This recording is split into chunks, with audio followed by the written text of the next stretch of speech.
Welcome to Creative Piecemeal Podcast, a podcast for creatives. I'm your host, Tammy Takeishi. Join me for compelling conversations with artists, actors, authors, musicians, and other creatives about the impact of the creative and fine arts in their lives and our ever-changing world.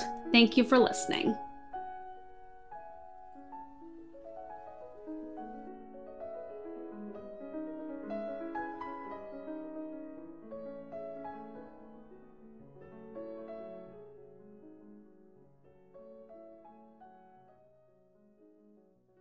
Hello and welcome to Creative Piecemeal Podcast. I am absolutely delighted to have Scottish actress Jane McCary on the show.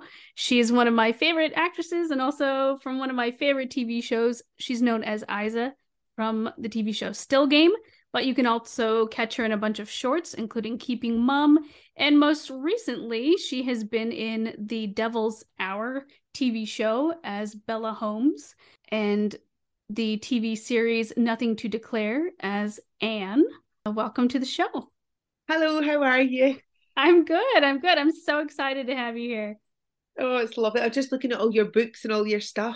Is that what everybody does? I'm always like, oh, hello, there's Snoopy. I'm so nosy. I'm just like my character. I'm so nosy. Yes. Some people ask me about my stuff. It's always interesting. It makes for a nice backdrop, good icebreaker. I know. Well, I was bizarrely in my bed, but only because there was so many people coming in and out downstairs, and it was just so noisy. I thought better to be here, but it does look a wee bit odd that I'm in bed. But I've got this two Jack Russells with me on the bed because they follow me everywhere. So yes, hopefully they'll keep nice and quiet. Dogs are so cute. Well, the old one is maybe, the young one's a wee devil. But anyway, well, hopefully they'll be quiet. Maybe they'll have something to add to the show. You never know. Oh, maybe. I'm just thinking, please don't let anybody come to the door, please. Just because then they'll start barking. But anyway, hopefully they'll be fine. Well, we're going to jump into questions. And I was wondering, what got you started in the creative arts field? I think probably just being at school, I didn't really know what else to do. I wasn't particularly good at anything else. And I liked doing shows. I sang in a band, and the girl who was the lead singer in the band, she went to drama school. And I thought, oh, I'd like to go to drama school, but it seemed like such a crazy dream that would just never happen. And you always thought, like, if you wanted to be an actor, and bearing in mind, this was the 80s, you had to be glamorous. Everything on TV was Dallas and Knots Landing and Dynasty and all those things that were just so glamorous, and being on telly just seemed like a world away from my life. And I remember going to a Halloween party, and my mum had a blonde wig in the house, and my mum was born in 1928, so she had this lovely 1950s dress, and I wore this dress and the blonde wig and went to the Halloween party as Marilyn Monroe. And when I was at the party, two girls came up to me and they said, we don't think that's very appropriate that you would come to a party. Well, they said Wayne's, as we would say when it's kid, that's when it's kids dressed like that. And I was like, why? Because it's Marilyn Monroe. And then they started laughing, and they thought I'd come as somebody called Myra Hindley, who's a very famous serial killer who'd murdered children. Oh, It was really, and I was like, oh no, this is terrible. So I kind of thought, I'm never really going to get these glamour roles. That's never going to happen. And then I started playing like little characters and pensioners and all different things. But then sometimes life has its path for you, doesn't it? So I'm glad I never got those roles, because I probably would never have made a living. It's too hard. But when you were a younger person, then playing characters and playing older people, that's how I ended up getting Still Game. I'd worked with the boys who wrote it before, and we had done a sketch show, and the character Isa was in the sketch show with a different name. She was a home help, which I don't know if you have home helps in America. Yeah, so it's like she would go into older people's houses and help, but she was an older woman herself. So then we did a thing called Tune the Fat, which I did the radio for, but then I didn't do the show.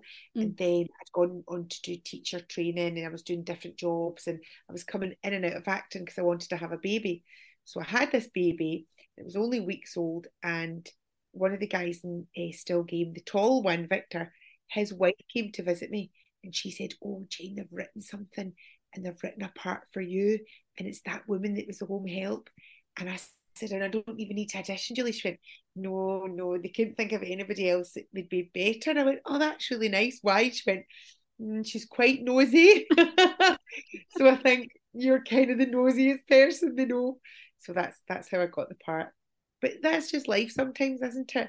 You don't know when you're dressing up when you're 15 and 16 as a granny that you're going to kind of make your career out of it. Well, I'm so grateful that you've gotten all those wonderful roles. I mean, Still Game is a show that got me through the pandemic. It just provided so much laughter and so much joy. Do you know what's why it is a nice show? Because it celebrates older people. They're funny, they kid each other on, but there's also a real feeling of community and love and support. Although they're mean to each other, they're mean in a comical way, And like with Isa, you always feel that they've got her back. With Harry, that's horrible, the husband, and that there's a real love there. And I think because we genuinely all really loved older people in our lives. So I think if you had that love of older people, and then we wanted to show that, yeah, they're older, they might have problems with mobility or whatever, but at the same time, they were still inside just who they are. So and did you understand all of it? Yes, yeah.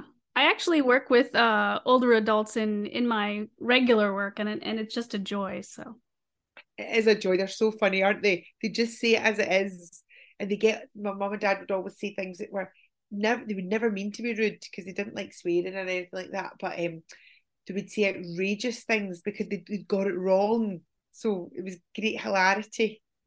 But that's good that you could understand it, because at first people in England were saying, "Oh, we need subtitles," and we were like, "Why?"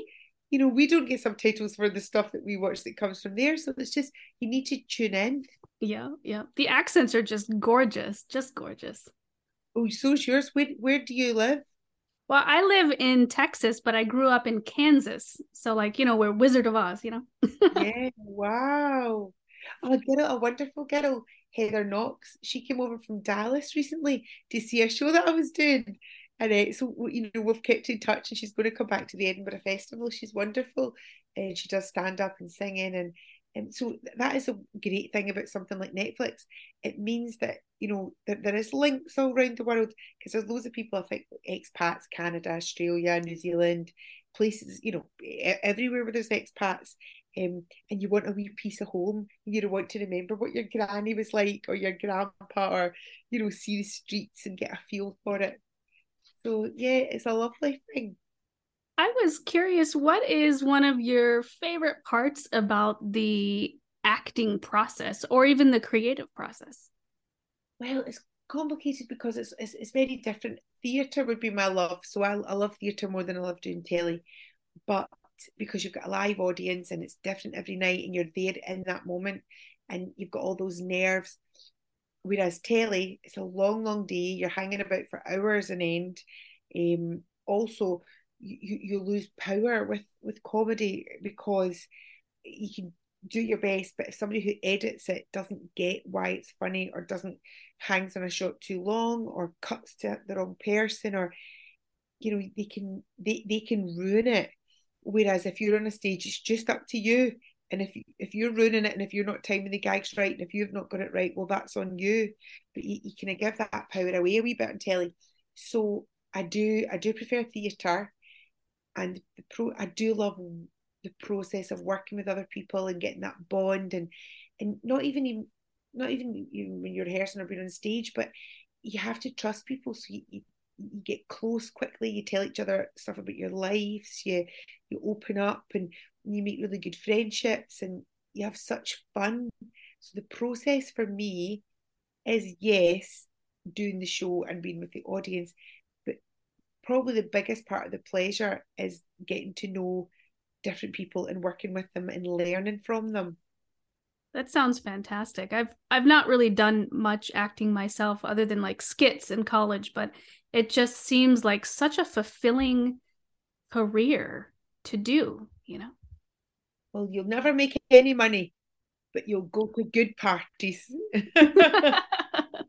That's kind of how it goes. I think, you know, if my boys had wanted to do that, I wouldn't discourage them because I've loved what I've done and I've really enjoyed my life doing that.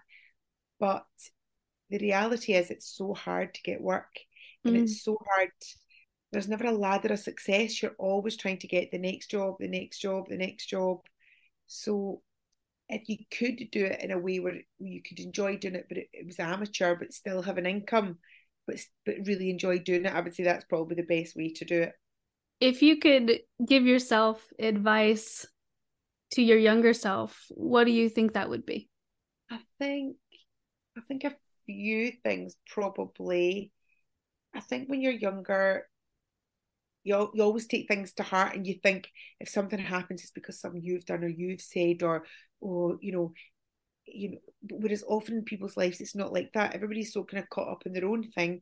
They're just having a bad day. It's nothing to do with what you've said or done. So obviously you take responsibility for your behavior and whatever, but I wouldn't be so worried. I wouldn't people please. Mm. I wouldn't care if people liked you or didn't like you. I would say do your best to always go out of your way to help folk and be kind and be decent, but don't get caught up in any of that. Don't. The three things you can't change is the past, the truth, and other people. So no matter how hard you try to change someone or fix something, or it doesn't work.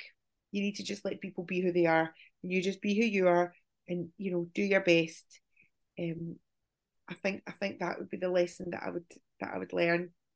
Yeah, don't put your energy into things that you're wasting that time and that energy, and don't worry about stuff like with my mum and dad.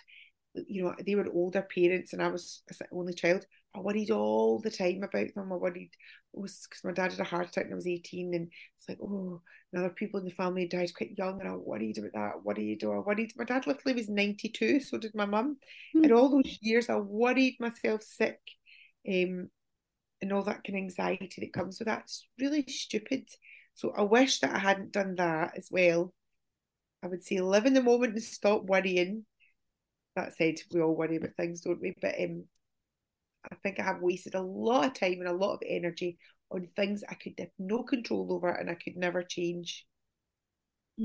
That is excellent advice and certainly something I always need to hear on a daily basis. You worry about things, don't you? You worry about. I remember my mum had something called macular eye degeneration, and it just like if you work with older people, I'm sure a lot of them have that. And you always worried she'd be blind, and what would she do? And my dad would say, "I Ken, you'll likely be dead before you're blind." So that was his words of wisdom. So can you understand what I mean? You'll be dead before you're blind, so you'll be dead Yep. before you're blind. And all the other things like, oh, my hands are sore, I've got a lot of aches and pains, and that's me in my 50s now. That'll be me getting arthritis. And then I take it to the extreme of, oh no, what about this? And I think, you'll maybe be dead before that happens. Live today. Stop worrying about what's always going to happen. Okay, I say that to myself every day. Just living today, do your best today. Yeah. Definitely excellent advice, like just doing your best and reaching your potential and always be kind. Yeah, that's all you can do, isn't it? That is genuinely all you can do. And everybody's got to, my boys are 18 and 21 now, and obviously they need their mum and they need guidance and they need support and all of that. Of course they do. But at the same time, I can't make them do anything anymore. You just need to hope that you've done enough good work that they make good choices. And what my friend said this to his wee boy, this is a bad word, but can you say a bad word? I don't even know if it's a word that you would use, but what I would say to the boys is just don't be a wanker. That's it. Just please, just don't be a wanker. That's it. Be good guys. That'll do. That'll do, donkey. Yep. That'll do. Do you use that word? I'm familiar with it. Yeah, I don't use it in my everyday language, but No, no, no. I would because I mean, would you know what that word is? Is that a word in America that people would use? occasionally, like especially people who are familiar with British and Scottish TV shows, definitely, yeah. Yeah. No, because there's so many different words out there, and like Yep, even yep. the way I would say like Wayne's, like but I guess there's so many expats that live in America, and so many Americans come over here and things, so that we are all familiar with different language and different words and Scots words and things. It's great. I am curious though. Do you drink tea? Are you a tea drinker? Yes, I don't really like coffee. I'm Oh, always of a cup of tea. Would you have coffee? we do. I think America's mostly coffee. Well, I mean, like there's tea drinkers too, but like definitely more coffee drinkers than tea drinkers, I think. It's really hard for me to drink tea. Really, it's really hard for me to drink coffee, and I do it as a kind of, sometimes you feel like you go somewhere and they offer you coffee and it's a bit frothy, or like there's all these Starbucks and all these Costas and everything opens up all over the place now, and I wouldn't thank you for it. I'd always rather have a nice china thin cup, a nice cup of tea. Do you have a favorite flavor? Well, it's just like generic, so we wouldn't have like there's all the fancy flavors, but like English breakfast or something. So just like sort of generic, plain, good old fashioned cup of tea and a rich tea biscuit. You've got to dunk that in, but not too long because then it goes soggy and falls in your Oh, tea. You've got to time it so that you dunk, and then you eat the rich tea biscuit. Bliss. I know it's funny that, isn't it? The different things. Well, I was in America not that long ago, and I went in and asked for porridge, and it was like a kind of like a Starbucksy type of place. But you would definitely get porridge here, and they were going porridge. What? What? I don't understand porridge. It's like yeah, porridge, like Goldilocks and the Three Bears. Porridge, porridge, porridge. They were like, what? Like, you must know what porridge is, but you don't call it porridge. What did you call it? Oats or something? Rolled uh, oats? yeah, we have oatmeal, and we have, if you're in the South, we have grits, which is like a corn, ground up corn to be kind of like oatmeal, but a corn version, you know. It's just it's the same thing, really, isn't it? It's just Yep, yep. Although porridge is a much more fun word to say, I think. huh. And it's like because can you say it in a Scottish accent? Porridge. Orange. Yay! We're like haggis, porridge. Oh, really? Ah. Oh goodness. It's funny actually that you mentioned that about the Scottish accent because when I was watching Still Game, it's so good. You binge it and then I'd start to pick up like inflections or words, things like that. It's pretty interesting. I know because you do. I remember when my boys were young, they used to watch iCarly, and then like they started going about and like even though it's a Scots accent, everything they would say would go up at the end, and because everything in iCarly, so it would go up. I said, "Why are you doing that, boys? You're not asking a question. Why are you everything you're doing? Why are you doing it like this? Why are you doing it like this?" And I realized it's I flipping Carly. That's why they're doing it because they've copied the inflections of this language. Yeah, yeah. Oh, but I had a big argument with that, not argument, great debate with a good friend of mine recently because I love doing accents. It's my favourite thing. But there's certain accents that would be deemed that you shouldn't do because it would be unacceptable or socially unacceptable or and I would never do. But he said to me, but why is it okay to do some and not others? Surely if it's in context of fun and telling a story, you should be able to do any accent. But I wouldn't, and you can't. And it's quite an interesting debate, like trying to defend why I felt that was socially acceptable and I felt that that was wrong.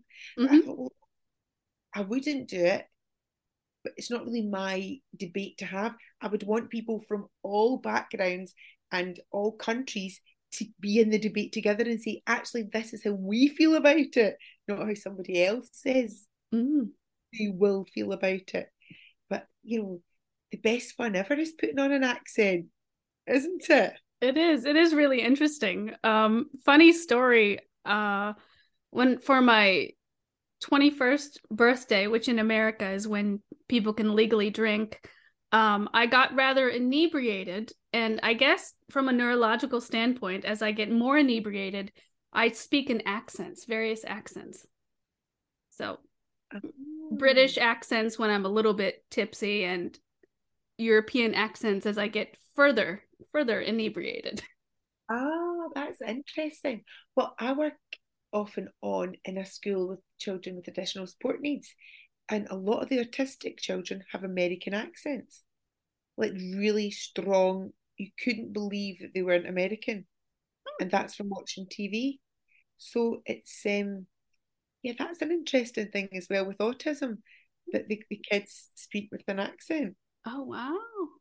which I guess maybe wouldn't happen in America because it's American TV that they're watching. Mm-hmm, mm-hmm. Yeah, so they'd already be their native accent. Yeah. Their native accent, so it wouldn't be, but the kids have sort of been grown and they've tuned into that, and I mean, it's like a really high percentage of the kids at the school with autism. If there's maybe say 100 children with autism, maybe 40%, Wow, that is fascinating. isn't it? Yeah, that they pick up on those language clues and inflections so quickly. Yeah. Mm. That is really neat. Yeah, I don't know why that is actually, but there you are. We're gonna sort of pivot a little bit. Would you mind telling me a little bit more about your current projects, if there's anything that you're able to speak about?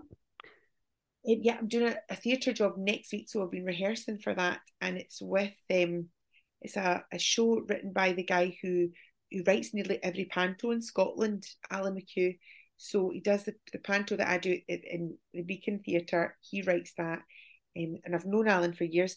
So I'm doing a project just now, and it's with young people. Actually, I'm the only Olgin in it. They're all quite young, and they're the most talented kids. It's incredible, actually. So it's singing and dancing, and I kind of narrate my way through it as a ghost. So I'm doing that next week at the new Royal Concert Hall, the new Athenaeum, and then so that's next week, and then I'm doing a gig with Sanjeev as well this week, and another gig, so two gigs this weekend. But sometimes, like the Still Game Boys, we work together.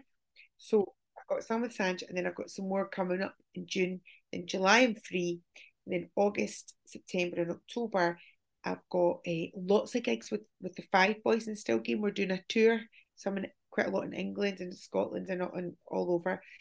So we're going to do that, and also I'm doing another kids show called Misty's Magical Adventures, and it's puppets and things. So we need to learn how to do puppets properly, which I've never ever done before. So yeah, that'll be wonderful, and then that takes me right into panto. So that's kind of this year. Mm. So it'd be nice to do some wee telly things as well, papered through that. But basically, it's kind of theatre for the rest of the year, which is what I love.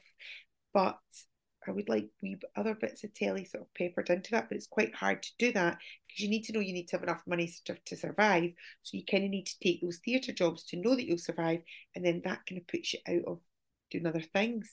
But then you could wait for other things and they didn't happen, and then how would you pay your bills? So you're trying to constantly spin the plates, because something that people probably don't know is, like, from Netflix, I mean, the whole show is 9 series on Netflix. We've not one pence, not one single penny. So you would imagine that because it's all over the world on Netflix, oh, well, that's great, but not one penny. I don't even know if that's legal. Yeah, I don't know. Gosh, that definitely doesn't sound fair, regardless. No, it's bizarre. So yeah, we all need to work. So me and the other four boys, so that would be Winston, Tam, Naveed, and Bobby the barman. Five of us are going to meet on Friday to have a wee meeting about our shows. And we might have a wee aperitif, Tammy. We might have a sweet sherry. Oh, there we go. Maybe it will be Friday night. Sweet sherry. I've never had that. Is it really good? Actually, it is. It is really nice. Only a wee tiny bit of an occasion, like see Christmas, wee sweet on Christmas Day, or a wee cold night. I might have to give that a try. Good. Yeah. It is. It's actually lovely. Have you tried port? I've not. It's not as rich, but it's along those lines. I have lots of things I have to try now. Lots of things. I'll have you wig out before the end of the year. Do you wig out is, oh, Yeah. that'll be it. If you the haggis and the take the sweet sherry and the port and the very healthy. Oh goodness. Well, it sounds like you've got a lot of fun things lined up, and you'll have to keep me posted how it goes doing the puppets. Have you ever done puppets before? No, there was once years ago I did a thing, but it wasn't proper learning to do puppets. It wasn't that. It was just like hand puppets. So it was a show where it was like you're playing all different characters and putting on wigs and hats and coats and different things. And then you would do wee bits where it was puppets and but we were very naughty because we used to put like dildos inside the puppets. So when they were doing you to try and make the puppet not shake. Oh goodness. Any of that, it'll have to be very, very professional. Oh goodness. So I was wondering, what do you like to read in your spare time? Obviously, you're probably always reading scripts and things, but what do you like to read when you're not reading scripts? Do you know, I do. I love to read, and I also have. I like the Audible books Ooh. because I do find that's quite good because you can set it for 10 minutes. You can close your eyes or 15, and you can just listen to a book, drift off to sleep. Whereas I feel when I'm reading, I've always got books beside my bed, but when I'm reading a book and then I doze off reading the book, and then I have to wake up, take my glasses off, and the lights on when you're reading as well. So I do really like the Audible books, but there's nothing like holding a book in your hand. So I brought this. This is an interesting. I do love things like I love The Kite Runner. I love Robin Jenkins is a Scottish writer. He's dead now, but it's really old fashioned. These stories, but actually, I loved Robin Jenkins. It's so familiar to me the way the characters are written and everything. It's lovely. So sometimes you like things that are familiar. Sometimes you like things that take you into a completely different world. But somebody recommended this book, which I'll show you. Can you see? Oh, I've heard of it. Yeah, I've not read it before. Well, I've just started reading this book now. It's always good to read anything like that at any age, but it is kind of for the middle aged, I would say, because what it's about. So I'm not very. It's kind of a wee bit religious, but I'm not really religious, to be honest, particularly. But I don't think that matters. I think the message is about like instead of falling down, you fall forward. So you have this first half of your life, and you make mistakes, and you grow, and you learn. And how do you put that to the next path? So that you don't repeat mistakes, so that you do grow, you do learn, you do, you really improve the way that you live your life and the way that you. So somebody recommended it, and so I'm not where am I? I'm only on page what is 35 or something. But yes, so spirituality for the two halves of life. Mm. So I'm going to read that just now, and I've got Miriam Margolyes sitting over there. What else have I got? I've got just like lots of wee different. And sometimes it's nice to have a light story, isn't it? When you're Mm-hmm. on your holidays, just a wee rubbishy. Things never stick in my head. They just blow past like a packet of crisps blown in the wind. But or you wouldn't say crisps. What would you say? Chips. A packet of chips blown in the wind. Things just go in and out my head. But at that moment, you're kind of caught up in that world. Do you I take it you like to read because I can see your books in the back. I do. I love reading, though. I must say, I just get so busy that I don't always have time to sit down to read. But when I do, I love romance novels and mysteries and all sorts of stuff. It's good to do that, isn't it? It is. Sometimes It is nice. holiday or just that wee time before you go to sleep. It is nice. So we have time for one more question, but I definitely would love to have you back on the show, of course, for like part two, and we can delve into more stuff. But last one for today is what, in your own words, does living a creative life mean to you? I think being as absolutely open-minded as you can be and take, you do need to take time in life to smell the flowers because if you go from A to B in a very direct way, you miss so much. You miss, like, I still like to go on the train or the bus and talk to people. And if you just always go in your car, you're never going to meet anybody. If you work from home, you're stuck in this wee bubble. I think social media and things are quite dangerous because they, whatever you like, they keep telling you those opinions. So, if you're on Twitter or if you're on whatever, you keep getting that as if that's a whole picture, as if that's fact. And people tend to Google things or hear things on social media and quote it as fact. They don't do the research themselves. They presume it's true just because somebody said it on social media. And I remember a TED talk, and the guy did a whole thing about how cigarettes are not bad for you at all, and how the research is all wrong. And he'd all these charts and all this stuff with all this data to say why cigarettes were actually good for you. And he was in a suit, and he was so plausible, and he was so. And at the end of it, he said, "Of course, this is all rubbish, but you believed me, didn't you? You believed me because I'm well spoken, I'm in a suit, and I've got charts with fake data." And that's how we're living our lives. We take that as that's the truth. And so I think to be creative, to question everything, meet as many different people as you can from all different schools of thought, backgrounds, all different ideas, people that you completely don't agree with. Some folk would say, don't waste your time. Well, don't waste your time maybe convincing them to think otherwise, but listen to what the person's got to say, because how else can you really even play a character if you don't try to understand where other people are coming from, much as you don't agree with them? So I would say live in the real world as much as you can. Be with all kinds of people, engage with people, listen as much as you can, earwig into conversations. And I would say that's probably the best way to do it. Yes, it's great to go to theatre, go and shows, go and do that. But when I was wanting to be an actor, I didn't spend. I did go to see shows and things. It was a great theatre, very famous theatre called the Citizens Theatre, not far from me, and it was so cheap. It was like 50p or something to go and see a show if you were a student or at school.